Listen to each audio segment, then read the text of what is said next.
Seven সিস্টার্সের বিদ্রোহীদের নিয়ে ভারত যখন এমনিতেই ভীষণ বিপদে আছে, ঠিক সেই সময় ভারতের জন্য আরও এক ভয়ঙ্কর তথ্য সামনে এসেছে। জানা গেছে চীন ভারতের ভূখণ্ডে ঢুকে পড়েছে, তাও একটু আত্রু এলাকায় নয়। সেভেন সিস্টার্সের ৬০ কিলোমিটারের ভেতরে ঢুকে পড়েছে চীনা সৈন্যরা।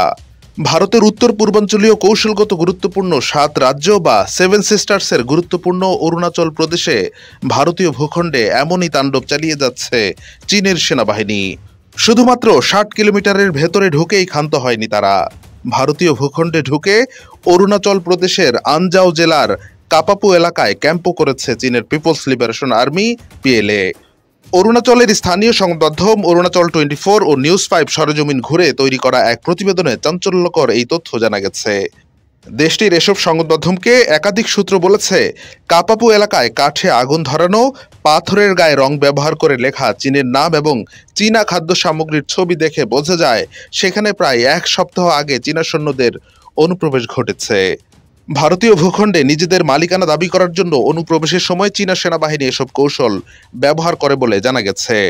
নিউজ 5 বলছে, দুই দেশকে বিভক্তকারী ম্যাকমোহন লাইনের হাদিগ্রা পাসের কাছের কাপাপুতে ইন্দো প্যাসিফিক বর্ডারে পুলিশের একটি ক্যাম্পের অবস্থান রয়েছে। এর আগে ২০২২ সালের আগস্টে সামাজিক যোগাযোগ মাধ্যমে ব্যাপকভাবে ছড়িয়ে পড়া ছবিতে দেখা যায় পিএলএ সৈন্যরা হাদিগ্রা হ্রদের কাছে নিজেদের অবকাঠামো নির্মাণ কার্যক্রম তদারকি করছে। তারও আগে ২০২১ সালে দেশটির সংবাদ মাধ্যম এনডিটিভির স্যাটেলাইটে ধারণ করা চিত্র বিশ্লেষণ করে জানায়, অরুণাচল প্রদেশে ভারতীয় ভূখণ্ডের ভেতরে কমপক্ষে ৬০টি ভবনের দ্বিতীয় ক্লাস্টারের নির্মাণ কাজ পরিচালনা করছে চীনা সামরিক বাহিনী। ২০২০ সালে চীনা সৈন্যরা অরুণাচলের দিবাং উপত্যকা জেলায় ভারতীয় ভূখণ্ডে প্রবেশ করে। ওই সময় দুই দেশের সৈন্যদের মাঝে চরম উত্তেজনা তৈরি হয়। তারও আগের বছর ২০১৯ সালে অরুণাচলের ভারতীয় ভূখণ্ডের প্রায় ৪০ কিলোমিটার ভেতরে ডুইমরু নালার উপরে একটি কাঠের সেতু তৈরি করে চীনা সামরিক বাহিনী।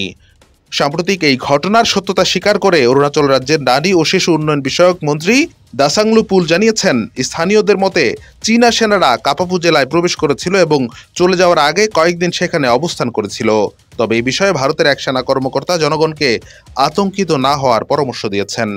মূলত ভারতের বহুল আলোচিত অরুণাচল প্রদেশের সীমান্ত লাগোয়া বিশাল অংশের মালিকানা দাবি করে প্রতিবেশী চীন। চীনের সাথে ভারতের মোট ৩,৪৮৮ কিলোমিটার সীমান্ত রয়েছে। এর মধ্যে কেবল বিরোধপূর্ণ অরুণাচলের সাথে চীনের সীমান্ত রয়েছে ১,১২৬ কিলোমিটার।